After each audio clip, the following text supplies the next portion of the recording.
de energia e mudanças climáticas. É esse tema que eu tenho trabalhado nos últimos 25, 26 anos. E o tema resíduos sólidos, na verdade, só entrou na minha agenda nos últimos 5, 6 anos, na fase final de aprovação, na verdade, da Política Nacional de Resíduos Sólidos. Na época, no Ministério do Meio Ambiente, eu tive a oportunidade de fazer alguns trabalhos, algumas consultorias, né, que resultaram também em contribuições para a política. Mas essa política, ela levou, na verdade, 20 anos para ser aprovada dentro do Brasil. Então, ela é o resultado, na verdade, de muitos esforços, contribuições de várias gerações, inclusive de acadêmicos, de políticos, né, que chegaram a uma formulação que eu acredito bastante avançada. A Política Nacional de Resíduos Sólidos, enquanto política, ela tem uma convergência, ela tem digamos, uma similaridade com várias... Desculpe, entrei numa área proibida ali. Mas a Política Nacional de Resíduos tem então, tem uma possibilidade de sinergia com várias outras políticas nacionais. A Política de Mudanças Climáticas é uma, com a qual eu tenho maior familiaridade, né? E também com a Política Nacional, por exemplo, de Eficiência Energética. Além disso, Política Nacional de Saneamento, né, é uma que também vai na mesma direção da Política Nacional de Resíduos Sólidos. Eu diria que no Brasil nós temos, então, um conjunto de políticas nacionais que vão, em princípio, em tese, né, na vontade do legislador, na mesma direção. O que tem faltado, no entanto, para que elas tenham eficácia, para que elas produzam um efeito, né, é que elas, de fato, se articulem no terreno da implementação, no terreno do dia a dia. Né. Eu acho que nós vamos poder ver claramente o que é que falta, né, e onde é que estariam as soluções para isso, olhando as duas políticas, a de mudanças climáticas e a de resíduos. Vou procurar fazer isso de uma maneira bastante resumida aqui, né, apontando quais seriam essas possibilidades e permitindo com isso que vários de vocês possam posteriormente explorar melhor, né, essas oportunidades, uma vez que elas, inclusive, têm que ser efetivadas, têm que ser levadas em efeito nos municípios, né, nos lugares em que as pessoas estão ali, tá certo? Mais próximas, inclusive, da formulação política, porque a pressão, então, tem que ir em cima dos vereadores, dos prefeitos, tá certo? Dos respectivos decisores e gestores locais. Bem, para apontar, então, eu vou partir da situação, né, dessa Política Nacional de Resíduos Sólidos. Qual é a situação hoje? Né? A situação é dramática. Por quê? Porque desde que foi aprovada a Política Nacional, né, e posteriormente foi feito um decreto federal para regulamentar, se estabeleceu ali um prazo para que os municípios, cada um dos municípios brasileiros, né, formulasse o que seria o Plano de Gerenciamento Integrado de Resíduos Sólidos nos municípios. Ou seja, cada um dos municípios, tá certo, tem que formular essa política, né, esse plano municipal. Esse plano municipal tem que combinar os resíduos urbanos, os domiciliares, né, com os resíduos que vêm também da indústria. Tá? Todos os tipos de resíduos sólidos, então, teriam que estar combinados nos municípios dentro do Plano de Gerenciamento Integrado. E há um prazo para fazer isso. Esse prazo, né, estabelecido pelo decreto, termina agora, nesse ano, em agosto de 2012. Bom, eu tenho procurado acompanhar o que é que tem acontecido em vários municípios. Até onde eu tenho visto, né, pouquíssimos municípios vão conseguir cumprir esse prazo. Na verdade, os municípios que eu tenho visto que podem cumprir, cabem nos dedos das duas mãos, no Brasil inteiro. Nós temos quase 6 mil municípios pelo Brasil, tá certo? Cada um deles teria que estar entregando isso agora em agosto, 4 de agosto de 2012. Bom, Pelo decreto, a implicação da não entrega desse plano, entrega via governo federal, implica no seguinte, em impossibilidade de fazer convênios, tá certo, com o governo federal.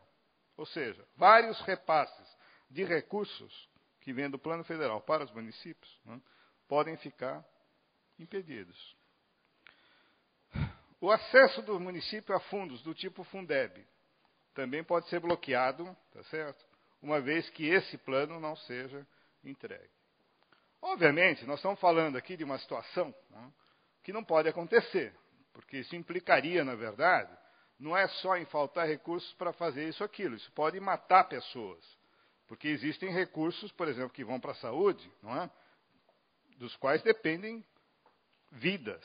Não é uma questão pura e simplesmente de egos ou de, digamos, de posições políticas aqui colocadas. Não, nós estamos falando de coisas muito sérias aqui.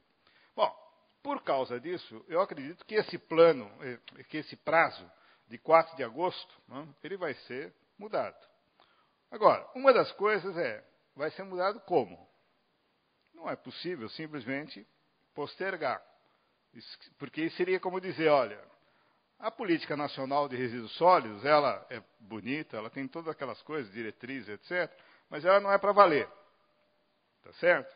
Ninguém precisa fazer, porque tinha um prazo de 4 de agosto, adiamos, ficou para depois, e possivelmente, já que foi adiado sem ter nenhum efeito, não, sem nenhuma condição, não. Eu acho que isso não pode acontecer. Alguma condição está aparecendo aí no horizonte. Bom, para falar, né, de como é que seriam essas condições, vamos ver quais são as diretrizes da Política Nacional de Resíduos Sólidos para esses planos municipais. Tá certo? A Política Nacional estabelece de uma maneira muito clara, límpida, né, que os resíduos sólidos, que até hoje, na verdade, são o quê? São recolhidos em todos os municípios, em todas as áreas urbanas, nós temos uma razoável coleta. Né? Temos um serviço bom, eu diria bom, para as condições nossas, de coleta.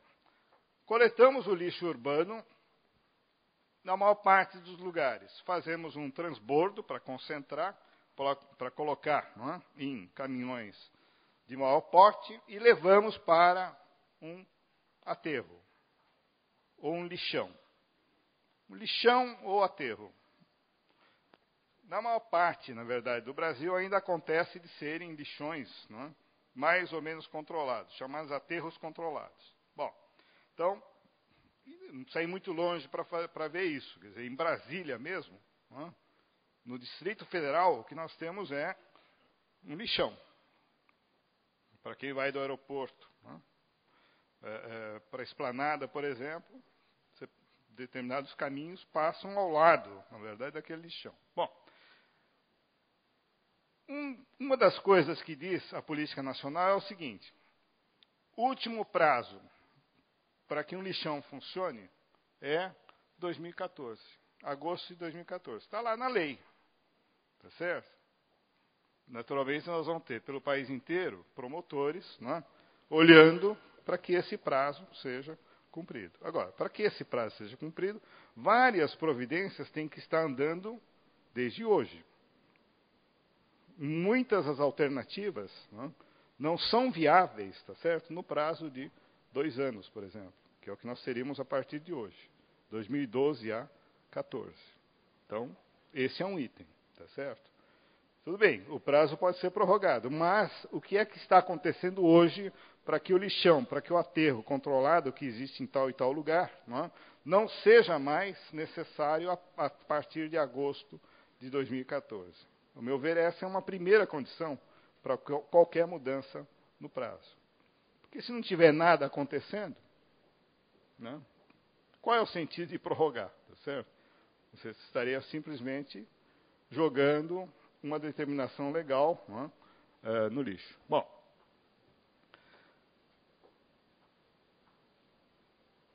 na mesma política, né, algumas coisas que são novas no Brasil, do tipo evitar a produção de lixo, né, reduzir a quantidade de lixo que é produzida. Reusar materiais que estão indo para o lixo. E reciclar materiais, as coisas que são conhecidas tradicionalmente como os 3 R's, né? E mais o E do evitar, eles são, dentro da política nacional, tá certo? Uma diretriz. São parte da lei. Ou seja, todos os planos municipais que falam de gerenciar os resíduos sólidos têm que ter isso. Né? Tem que dizer como aquela municipalidade, aquela comunidade vai evitar, como é que vai reduzir, como é que vai reusar e reciclar.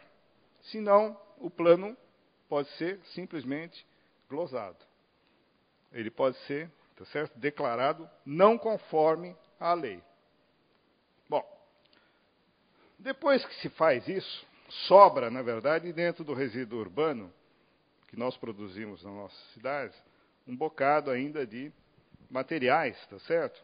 Que normalmente vão para o aterro. A política nacional introduz uma coisa nova nesse sentido. Ela diz o seguinte: depois de fazer tudo isso, de evitar, reduzir, reusar e reciclar, aquilo que sobrar ainda, né, não pode ir direto in natura para um aterro sanitário. Ele tem que ser, de alguma maneira, tratado. Vê.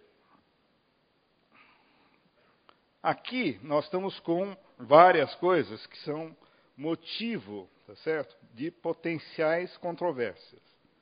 Primeiro, se esse, digamos, reusar, reciclar, né, aquilo que vem antes do tratamento, já é alguma coisa difícil, e a dificuldade, veja, não é alguma coisa de natureza tecnológica, não é isso. A dificuldade é de natureza comportamental.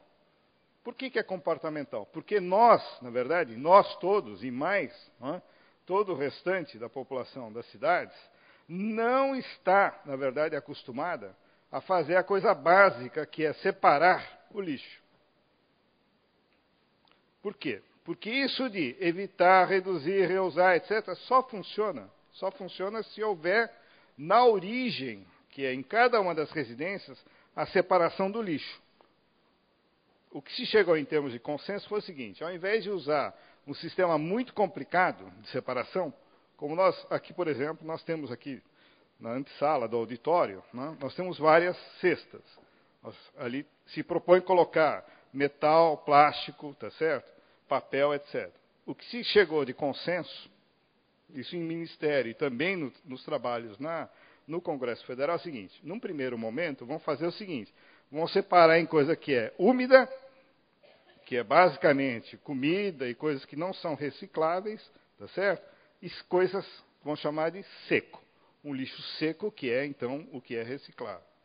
Então, a diretriz da política nacional diz o seguinte: separação no que é reciclável ou reusável, chamado lixo seco, tá certo? Do lixo úmido, né, que não é, que teria que ir para um tratamento e depois para uma disposição final. Bom, isso já é extremamente complexo, porque a hora que você discute, e eu fui em 3 municípios já discutir com participantes das comunidades, olha, como é que vão implantar isso de separar na origem, tá certo?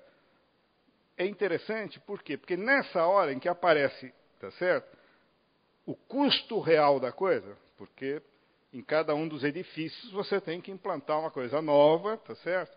Tem que obrigar, na verdade, as pessoas a fazerem uma coisa diferente, que não faziam antes, que é colocar o lixo em lugares diferentes, tá certo? Dependendo de se é seco ou úmido. É uma coisa para aprender. Né? Aí é que a coisa pega, porque é interessante, né? Fala, não, mas não, em casa os meus filhos não vão fazer, a empregada não vai fazer, quer dizer, é sempre alguém que não vai fazer, tá certo? Fala, bom, mas não se trata disso, se trata do seguinte: o senhor, né, ou a senhora, tá certo, tem que implantar isso e vai ter que procurar ter o apoio, tá certo, a concordância dos demais membros daquele lugar, seja residência, edifício, etc. Né? E aí tem um processo, eu diria um processo social que é novo, alguma coisa que a gente, tá certo, vai ter que aprender a fazer. Né? Bom, depois disso tem uma outra coisa que é a seguinte: no plano nacional, está dito claramente que as cooperativas de catadores, eles são, tá certo, os agentes privilegiados para fazer essa parte do reuso e da reciclagem. Tem coisas acontecendo que são muito interessantes. Né? Só para ilustrar, um dia em São Paulo, estou indo, né, por uma rua dos Jardins, que não é um lugar de periferia, né, em São Paulo, é um bairro nobre, tá certo? E tem a seguinte situação, tem um caminhão de coleta normal, tá certo? Um caminhão de coleta de lixo, tá certo? Doméstico, em que os trabalhadores estavam lá apressados, tá certo? Para recolher tudo quanto é papelão. Caixas de papelão que os donos de loja e moradores normalmente já deixam separados porque sabem que ali passa, né, um caminhão de catador, de uma cooperativa que pega aquilo para mandar para reciclagem. E é interessante porque tinha um caminhão que não era de reciclagem, mas era de coleta do lixo úmido, tá certo? Pegando o lixo que seria, tá certo, da cooperativa. Por que isso está acontecendo?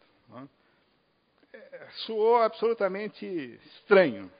E para a maior parte das pessoas, quer dizer, que não está atenta à questão da política, ou do lixo, etc., tanto faz, tá certo? Se um pega, se outro pega, o importante é que alguém pegue aquilo que é lixo e leve embora. Mas ali, na verdade, naquele momento, estava havendo claramente uma disputa pelo lixo.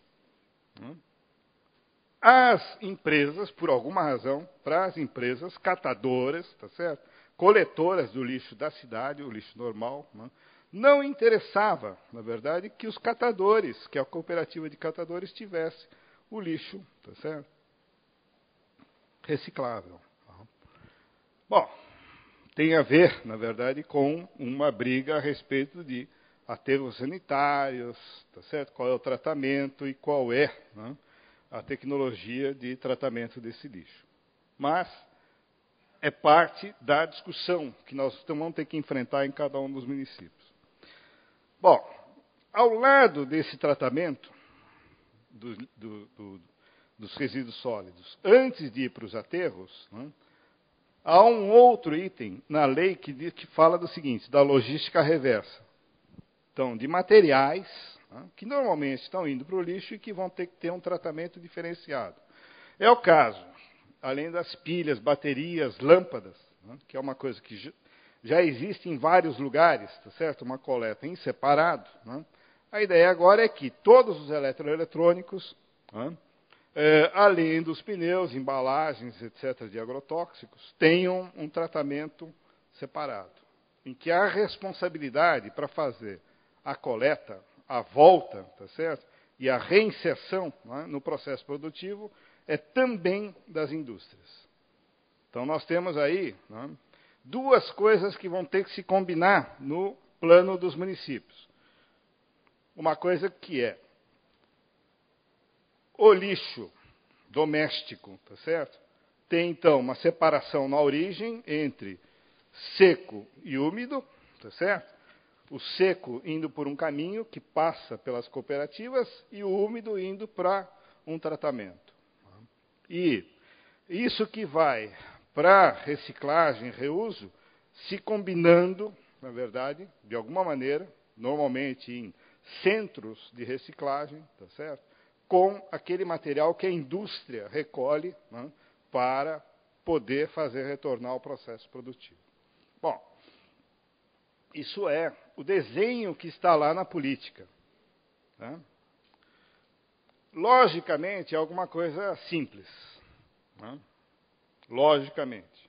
Em termos práticos, ele exige mudanças de comportamento. E é esse o problema que eu diria nós vamos enfrentar, tá certo? Nos próximos anos. E temos que enfrentar. A convergência que existe entre essa política nacional de resíduos e a política climática, por exemplo, é bem fácil de se ver. Tá? Do ponto de vista, né, do clima, das mudanças climáticas, o que acontece? Nós estamos, na verdade, emitindo para a atmosfera uma quantidade muito grande de gases de efeito estufa, gases, né, que provocam ou reforçam o efeito estufa, numa velocidade muito maior do que os processos naturais conseguem, na verdade, reabsorver. Nos municípios, essa coisa dos resíduos sólidos constitui a segunda fonte de emissão de gases de efeito estufa. A primeira fonte é normalmente transporte. Então, os transportes, né, nas cidades são os responsáveis pela maior parte, em torno de 40%, 50%, das emissões de gases de efeito estufa. Depois disso, vem os resíduos sólidos, o lixo urbano, que responde com alguma coisa da ordem de 20% a 25%.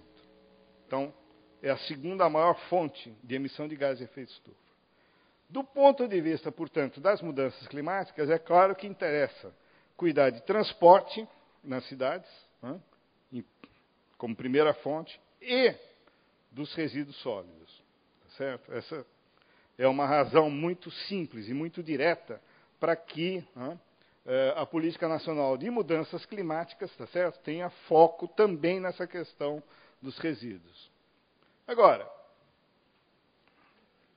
nós vamos ver um quadrinho depois que mostra o seguinte, que essa parte do evitar a produção de lixo e depois do reciclar, reusar, né, e reduzir, eles constituem a principal forma de redução das emissões de gases de efeito estufa. Né?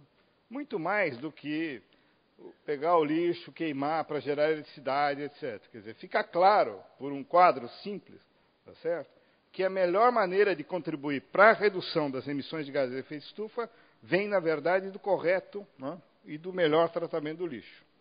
Tá? Bom, estou me avisando aqui que tem pouco tempo. Eu acho que eu vou procurar ir mais rápido para deixar tempo para as perguntas. Sempre que se fala em resíduos, né, acho que a gente deve se perguntar o seguinte, tá bom, uma coisa é resíduo, é lixo, etc. Mas de onde é que ele veio? Qual é a vida dele? Qual é a vida pregressa dessa coisa? Porque tudo aquilo que se transformou em lixo em algum momento tem uma história. Às vezes é uma historinha curta, mas de qualquer maneira, né, há uma história em que ele, de alguma maneira, foi ou produzido ou extraído, tá certo? Para isso nós gastamos energia, nós transportamos em vários momentos, para transportar nós gastamos energia, nós processamos, purificamos, tá? E tudo isso também gasta muita energia, né? E gasta, às vezes, materiais, tá certo? Outros que são usados nesse processo, e cada um desses materiais e substâncias tem também a sua vida pregressa. Tá? Então, todas as coisas que vão para o lixo têm essa história. Quando você começa a olhar o ciclo de vida, então, né, de cada uma das coisas que estão indo para o lixo, você começa a perceber o seguinte, que é óbvio, né, que um simples papel, tá certo? Que pode ser visto como alguma coisa que é um empecilho, porque é um lixo, tá certo? Alguma coisa que tem que ser eliminada, ela, na verdade, representa um bocado de energia que já foi gasta. Energia e várias substâncias que foram gastas na sua produção. Se nós tivermos a oportunidade de pegar esse papel, né, e fazer com que ele retorne, tá certo, ao processo, é óbvio que toda a energia, tá certo, que foi gasta para sua produção, né, ela é economizada, ela é salva. Então, esse é o principal benefício de conhecer a vida das coisas.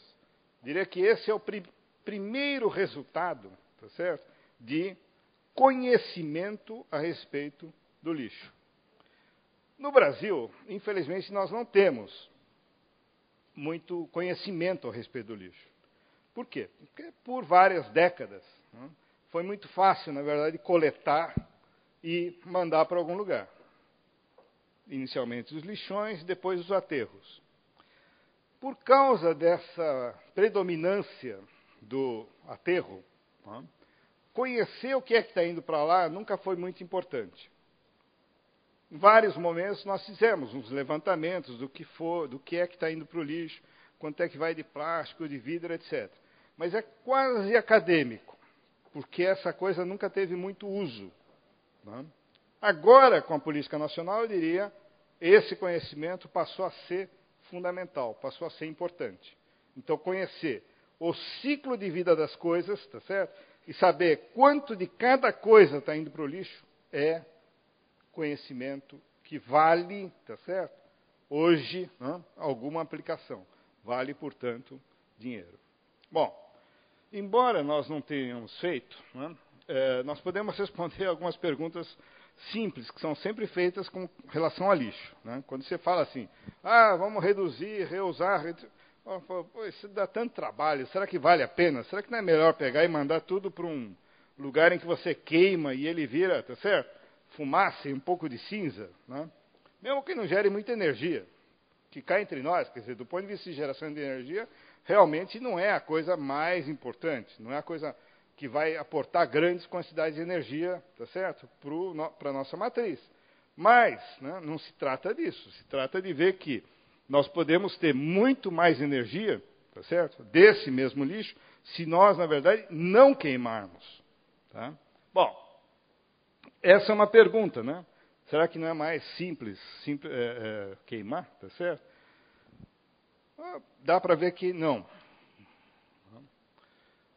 Tem um estudo, tem um levantamento que foi feito, como eu disse, no Brasil não tem levantamentos dessa natureza, a respeito do ciclo de vida. Então, eu peguei um aqui, tá certo?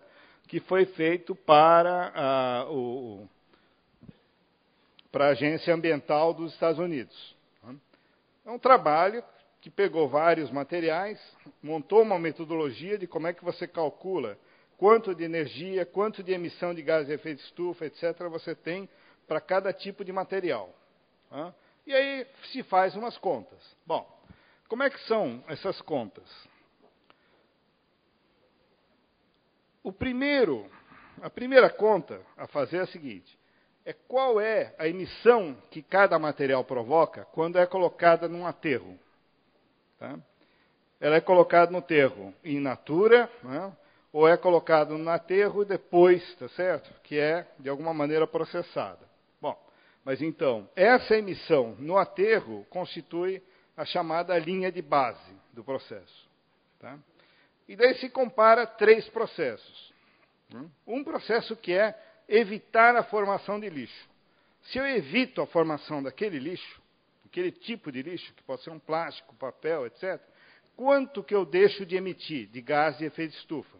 Gás de efeito de estufa, aqui no caso, é metano, o CO2. Bom, quanto é que eu deixo de emitir na forma, tá certo, de gás de efeito de estufa? Isso com relação a evitar. E depois, tem um outro momento em que eu pego aquilo que é lixo e faço voltar ao processo produtivo. Então, faço reciclar. Quanto que, ao reciclar, eu deixo de emitir de gás de efeito de estufa? Tá? Levando em conta que eu só consigo fazer isso um certo número de vezes. No caso do papel, por exemplo, eu não consigo fazer mais do que 3, 4 vezes esse retorno. Depois disso, ele se torna um lixo que tem que ir, de qualquer maneira, para um aterro. Então, ele teria uma emissão, de qualquer maneira, numa linha de base. Só que eu, na verdade, economizei várias dessas emissões, fazendo com que ele retornasse ao processo. E o último é quando eu pego aquele material e, pumba, na primeira vez que ele vira lixo, eu queimo, tá certo? E faço, então, com isso eu posso, no caso aqui eu não gero energia, mas mesmo que gerasse, não traria grande diferença. Então dá para ver claramente o seguinte, que a redução que eu tenho, tá certo? Primeira grande redução, quando eu evito a produção. Isso é visível em qualquer um dos tipos de materiais. O primeiro seria papel jornal, tá certo? O segundo, papel branco, papel de escritório, tá certo? O terceiro é o cardboard, que é o papelão, que serve para embalagem, e por aí vai, tá certo? Os vários tipos de papel, alumínio, latas de aço, tá certo? Vidro, e aqui embaixo os plásticos, o PET, tá certo? E os polietilenos, de baixa densidade e alta densidade. Em todos os casos, dá para ver o seguinte, que a maior redução, é claro, vem com a redução das emissões de gases de efeito estufa. vem com evitar a produção, tá certo? E o pior resultado vem com o quê? Vem com queimar. A hora que eu queimo, tá certo? É quando eu produzo a menor redução das emissões. No meio disso, é claro, está a reciclagem, o reuso, tá certo? Então, do ponto de vista da convergência, estou falando de uma outra política, que é a de mudanças climáticas, junto com a dos resíduos sólidos, tá certo? A melhor solução vem no sentido de quê? De evitar a produção de lixo. Depois disso, de reusar, reciclar. A pior solução vai ser sempre queimar. Bom, esse é o tipo do trabalho, do estudo.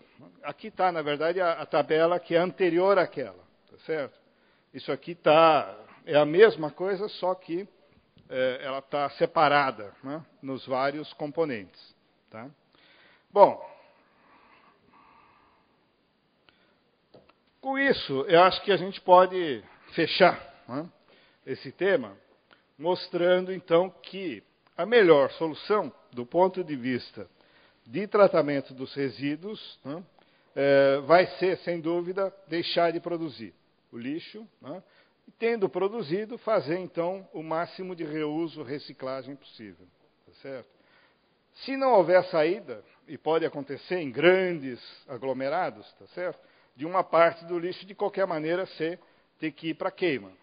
Se isso acontecer, é bom ter em mente que é a pior solução, tá certo? Do ponto de vista das mudanças climáticas. E, obviamente, do ponto de vista também de saúde, etc.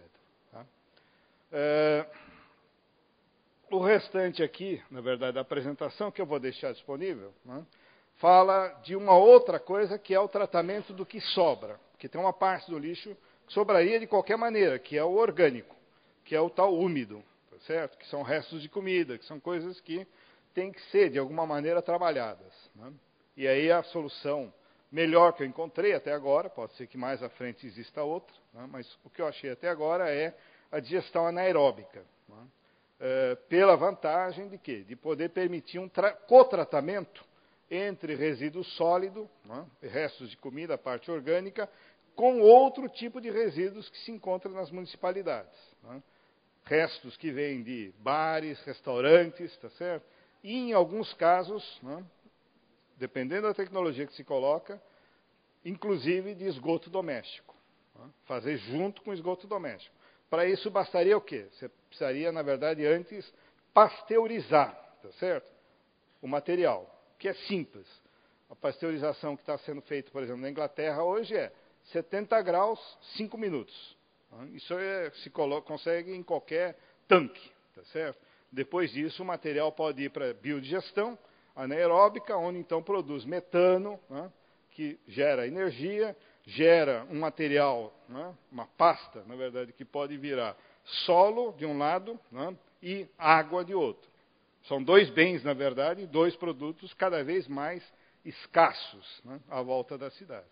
Mas isso é uma outra parte que eu acho que se pode avançar depois. Obrigado, então.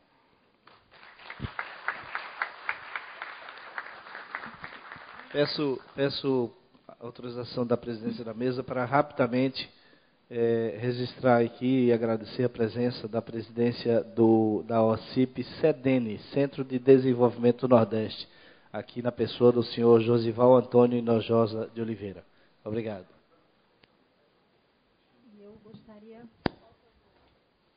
Nós gostaríamos de agradecer penhoradamente a bela intervenção do professor Roberto e avisar aos participantes que, sim, nós disponibilizaremos as transparências, as palestras e um vídeo no site da Associação Brasileira de Membros do Ministério Público de Meio Ambiente, ABRAMPA. Já em seguida, convido o professor Celso, que já está ali no ponto, já está ali ansioso para falar, professor Celso Fernandes, a proceder a sua fala. Bom, agradeço o professor, muito honroso, mas não sou professor. Mas tudo bem, é Celso Fernandes. Eu tenho motivos hoje de muito agradecimento de estar aqui, né, pelo convite da doutora Ana Rúbia e por toda a elaboração, a organização do evento. Eu acho que é fundamental, eu acho que para o Brasil, e é um exemplo também, né, para o Brasil e para o mundo. Eu acho que é um passo importantíssimo. Tem motivos também para celebrar, né, por várias razões. Primeiro, porque a minha história vem do mundo corporativo e eu passei a ver o mundo social de uma maneira diferente, por força de um pernambucano chamado professor, esse sim, Paulo Freire, com toda, né, a dignidade, e também a ver a questão educacional de uma maneira completamente diferente através dele. E também porque eu tenho, na minha família hoje, sangue pernambucano. Eu sou paulista, mas tenho um genro pernambucano, então tem 2 netinhos, um casal de netinhos maravilhosos, que têm sangue pernambucano. Não é? E o outro motivo é que eu dirigi, por algum tempo, por mais de 3 anos e 3 meses, a Visão Mundial, que é uma organização sediada em Recife, em Pernambuco. E a Visão Mundial atende 75% dos programas e projetos são norte e nordeste do Brasil, com toda a razão, não é? E temos muita identidade, então, também com Recife e com o estado de Pernambuco. Então, por todos esses motivos, muito me honra. Eu mal assumo a questão do cradle to cradle, do berço ao berço, ou da economia circular, porque ainda estou na Visão Mundial até final de abril. Mas muito me honra estar aqui, eu não quis perder a oportunidade. Não é?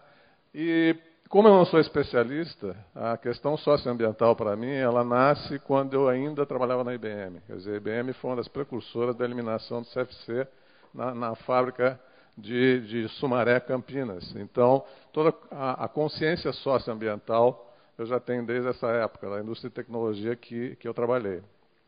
Mas eu passei a trabalhar na área social há cerca de 10 anos, e passei a ver, então, o mundo de uma maneira diferente.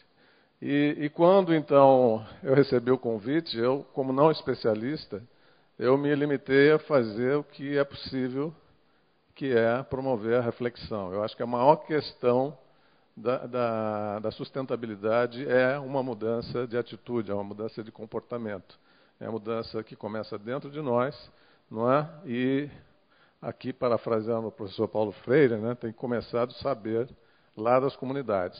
Nós estávamos conversando, inclusive, na sala de espera. Eu acho que o professor Leonardo, né, que comentava de tecnologias que eram utilizadas por indígenas e que deixamos de utilizar, né, e perdemos essa sabedoria. E daí você vai descobrir por quê e ver que tem muita sabedoria naquilo. Então, a questão de respeitar esses saberes, de olhar sob o ponto de vista das comunidades é fundamental. Então, quando no Fórum Econômico Mundial apareceu essa manchete bombástica, né? Oportunidade de 630 bilhões de dólares. Isso daí foi um estudo que a McKinsey, uma consultoria do mundo corporativo, fez, baseado em uns segmentos da indústria, em partes da Europa. Ou seja, se a gente extrapolar para o mundo, nós estamos falando de uma oportunidade de trilhões de dólares. E daí a gente fica se perguntando, né, por que não muda, né? E essa oportunidade foi identificada apenas na redução de custo.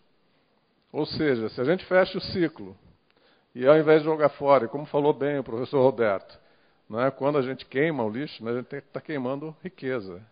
O segredo está na alquimia de transformar lixo em riqueza. E isso a McKinsey olhou pelo ponto de vista só da redução. Ela não olhou sob o ponto de vista de mudança de modelo de negócio, de mudança de processos que podem levar a ganhos muito maiores, não só para as indústrias, para as empresas. Porque as empresas trabalham com o conceito de lucro para o acionista.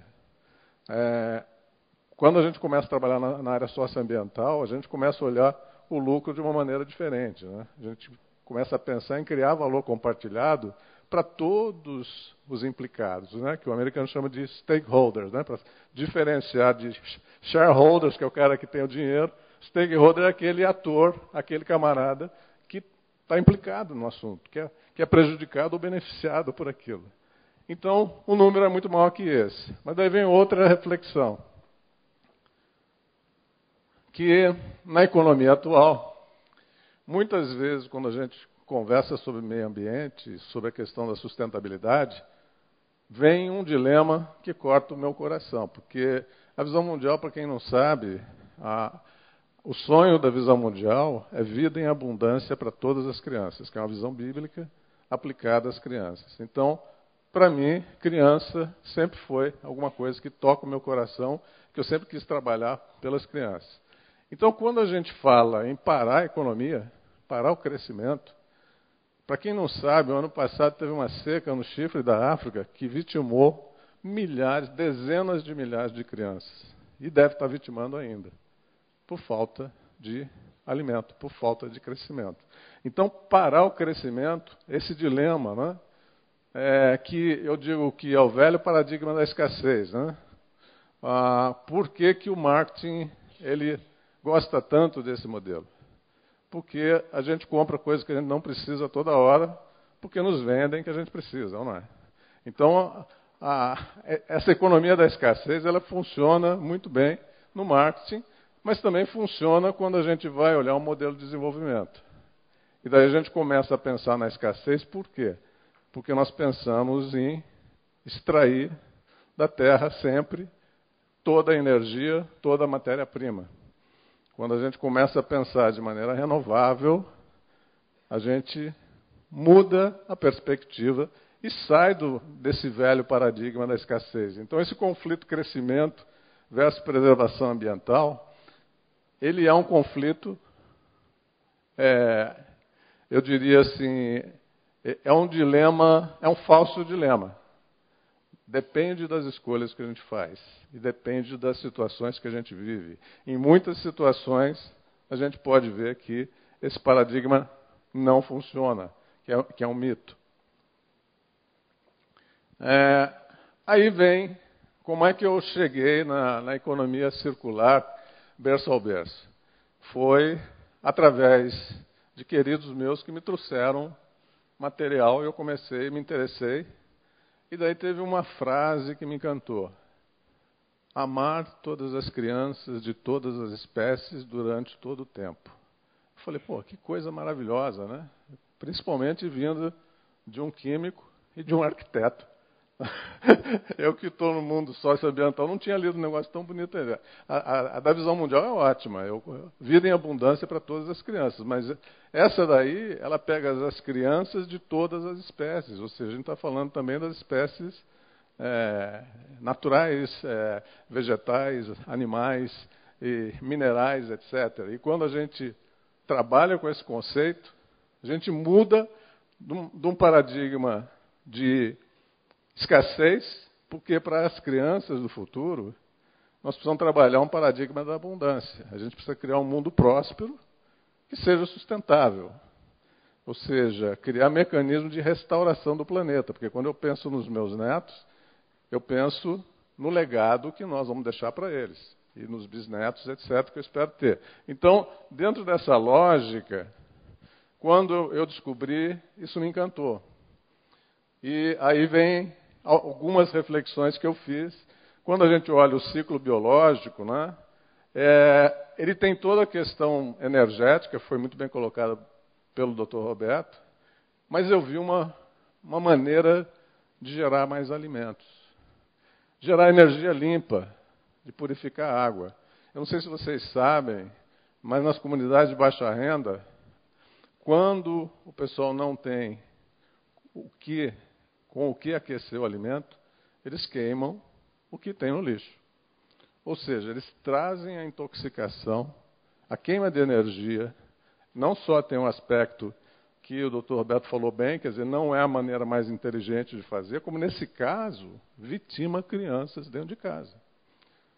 Então, quando a gente pensa no ciclo biológico, onde a gente pode criar nutrientes fertilizantes para aumentar a geração de alimentos, a gente pode gerar energia limpa dentro das casas, através do metano bem queimado, né, professor?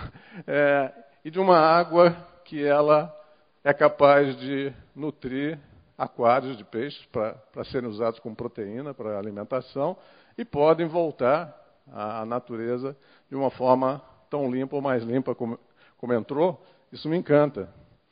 Quando a gente pensa no ciclo técnico, que é debaixo dessa abordagem berço a berço, me encanta a questão de geração de renda e empreendedorismo, porque eu que frequento comunidades de baixa renda, quando você vai nas áreas urbanas, existe um dilema muito claro para os adolescentes e jovens, que o tráfico paga e dá uma arma e dá poder para garotos de 10, 12, 14 anos. Então, o mecanismo capacitar adolescentes e jovens para gerar renda de forma ética, de forma sustentável, é fundamental para resolver o problema da violência urbana e em muitas localidades rurais também. Empreendedorismo. O Brasil tem uma vocação de inovação, de empreendedorismo fantástica. E tem que começar com os nossos jovens.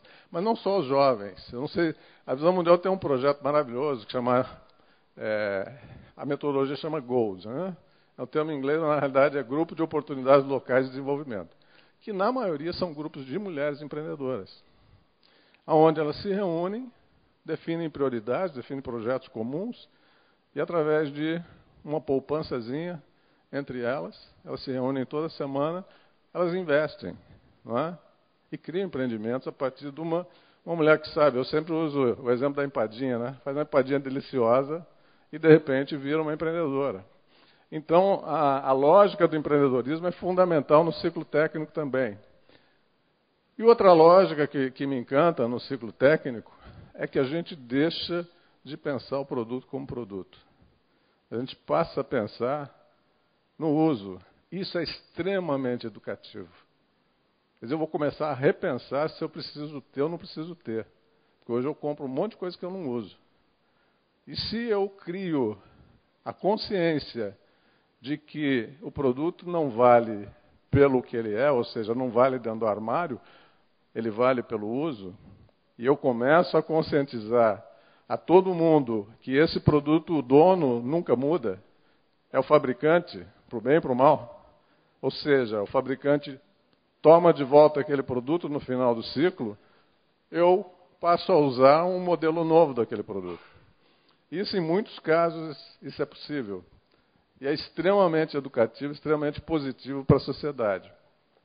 Existem diversos problemas mais complexos. A IPEA, a nível internacional, tem clientes do porte da Philips, e da AkzoNobel, BASF, etc. Então, mas isso eu vou deixar com os técnicos, tá certo? Deixar para o Alexandre, para a Ana, para o Dr. Michael, para tratarem disso. Mas o que me encantou foi essa visão. Aí, quando eu vejo, então, aquela citação que vocês viram logo no início, no primeiro slide, eu acho que é muito pouco. Porque se a gente fizer o que eu chamo de nanoeconomia, se a gente começar a trabalhar a questão da lei de resíduos sólidos, a questão do processamento do nosso lixo, dos nossos dejetos, não é? De forma criativa, isso daí não só o número é muito maior, como tem um poder de transformação na vida das pessoas muitíssimo maior do que qualquer grana que a gente possa colocar ali. E aqui, o Dr. Roberto provavelmente deve conhecer, que é um sistema que, aliás, a doutora Ana Rúbia citou, né, que é o exemplo que a EPE desenvolveu junto com o Instituto Ambiental de Petrópolis, que é um sistema de biodigestão. É um sistema de bionutrientes, é um biosistema integrado, onde o sistema é modular. Então, pode partir de uma casa, de um grupo de casas, e tudo que é jogado fora, literalmente, tanto do lixo da cozinha, como os próprios dejetos humanos, são tratados, e o Dr. Roberto, inclusive, atestou, e a gente tem estudos, né, de várias instituições de que esse processo funciona, através de biodigestores e de filtros anaeróbicos, esse processo caminha. E o que a gente tem no final? Nós temos energia limpa, através de biogás, eliminando inclusive a intoxicação dentro de casa. Pode criar um excedente de energia de biogás, de metano, para fornecer energia elétrica, inclusive. Deixa eu ver quanto tempo eu tenho. 10, dá tempo. Água limpa. alimenta como nutrientes e fertilizantes a agricultura familiar, que é a solução mais lógica e mais poderosa para o Brasil, e não só para o Brasil, para outros países da América Latina, e para a África, e para países da Ásia. Pode alimentar peixes e aves, ou seja, a gente cria hortifruti, não é? Quer dizer, hortaliças, legumes, frutas, e também alimenta tanque de peixes e também aves, então também fornece proteína. Então, esse sistema numa comunidade de baixa renda, e se a gente imagina esse Brasil, né, em quantos lugares isso podia estar funcionando? Um ciclo fechado, reaproveitando tudo. Isso é fantástico. É só uma questão de escalar isso. Agora, isso está funcionando já em mais de 50 lugares no Brasil. Pouca gente sabe. Não é? E funciona para residências e funciona também para a criação de suínos em Santa Catarina. E grandes empresas estão de olho nisso. A Sadia, por exemplo, está fomentando esse tipo de iniciativa. Você pode mudar? Então eu comecei a analisar, o que isso traz de bom pensando na lógica do socioambiental? É simples, porque o que o Dr. Roberto fala é verdade, né? A convergência das políticas, mas transformar essas políticas em ação, etc., etc., tem muita estrada para rodar. E o nosso amigo Betinho já dizia, né? A fome tem pressa, tá certo? A gente precisa erradicar a fome, a gente precisa erradicar a miséria. Ele não pode esperar tanto tempo. Então, ser simples, ser modular e ser escalável é muito bom. E essa solução é. Ela transfere tecnologia para as comunidades. Eu vi pessoas, muitas mulheres, que aprenderam com a visão mundial como construir cisternas no semiárido. Cisternas que captam a água da chuva, aquele tanque reduziu a mortalidade em São José da Tapera de 147 por mil, em 10 anos para 14 por mil. Então, tem um fator fundamental. E essas mulheres viraram construtoras de cisternas, viraram as engenheiras lá do semiárido, construindo cisternas domésticas. E ampliaram para cisternas coletivas e para pequenos açudes. Então, essa transferência de tecnologia é fundamental para dar sustentabilidade do ponto de vista social. Maximiza o investimento público, porque investir em saneamento é muito caro. A gente precisa investir em educação, não é? E se a gente conseguir fazer um mix de investimento dessa forma mais simples e mais barato, sobra mais dinheiro para a educação. A saúde vai ser melhor, porque isso daí também evita uma série de doenças endêmicas. Tem muita criança morrendo no Brasil por causas evitáveis. Permite recomposição do solo, não é? Porque você pode fazer essa solução em terras fracas. Você fortalece a terra. Você fortalece a agricultura familiar, que eu já falei, que é estratégico para a nossa abordagem social. Criação de peixes e aves, geração de biogás para cozinhar energia elétrica, tudo isso eu falei.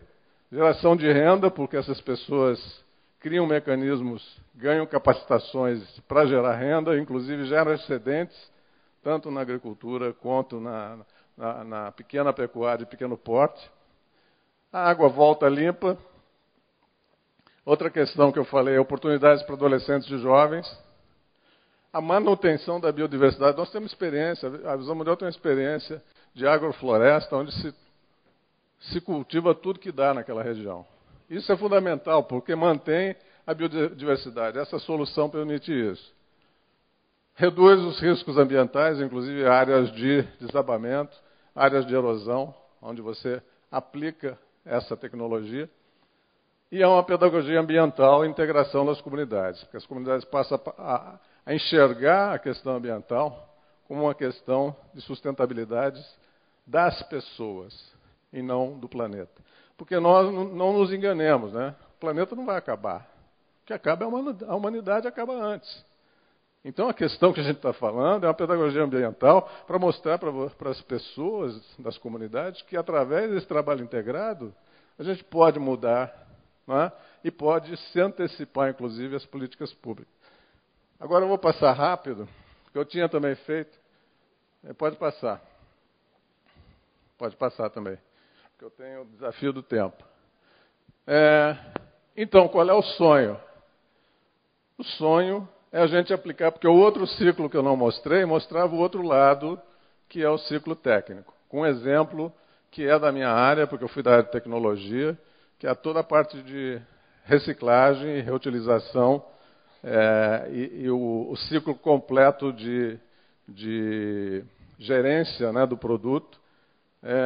Um projeto que eu fiz numa ONG de inclusão digital que eu trabalhei, que também tem os mesmos efeitos desse biossistema orgânico. Qual é o sonho, então? Nós temos comunidades, e essas comunidades podem ser condomínios, pode ser grupo de pequenas casas, vilas, pode ser uma casa, não é?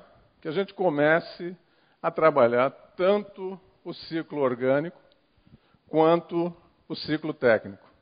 A questão da separação, que o professor Roberto falou, né, essa educação para a separação, ela vem muito também da lógica da pessoa entender que ela está botando fora a riqueza, que aquilo não é lixo.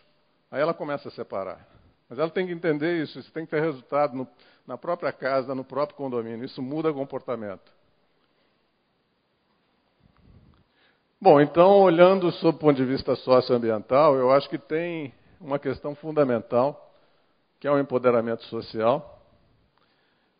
Outra questão é trabalhar a lógica da abundância, o paradigma da abundância, através da prosperidade econômica dessas comunidades, e a restauração do meio ambiente. Então, ou seja, essa abordagem, o que me encantou foi ter trazido essa reflexão de que ela se aplica no micro-universo das comunidades de baixa renda desse país.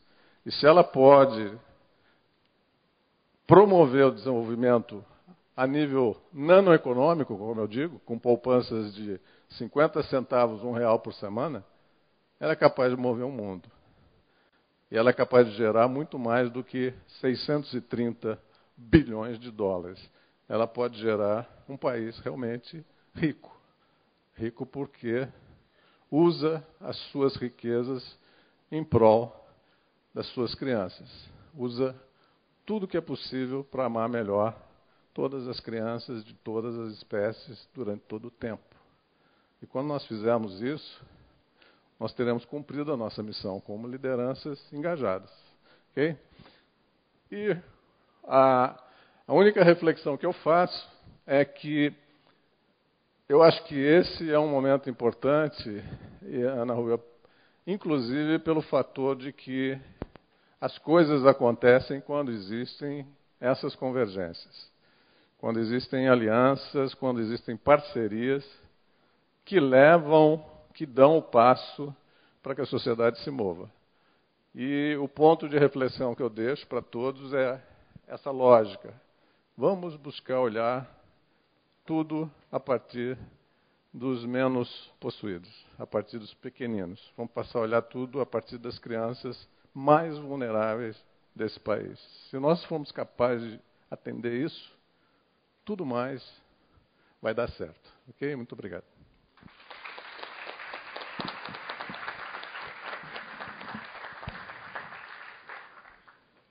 Agradecendo as palavras do Dr. Celso, que me trouxeram as lágrimas, porque eu acho que quem é promotor de justiça, especialmente quem é promotor de justiça de meio ambiente, que é promotor de justiça de cidadania, se mobiliza com a realidade de implementar, de tentar implementar a norma ambiental tão progressista que o Brasil tem, pós-moderna que o Brasil tem, na realidade de linha de pobreza e de miséria de muitos rincões deste país. Então, enquanto houver uma criança morrendo de inanição, é para ter um promotor de justiça e qualquer de nós, e um brasileiro lutando contra isso. Então, é verdadeiramente auspicioso saber que, nas palavras do Mauro, essa sincronia de desejos acontece e que a nós não é dado o direito de perder o bonde da história, o timing, no dizer dos americanos. A gente faz agora uma pausa para todo mundo tomar um cafezinho e comer uma merendinha ali do lado de fora, mas é rapidinho, só 10 minutinhos, para a gente voltar para os debates. Muito grata.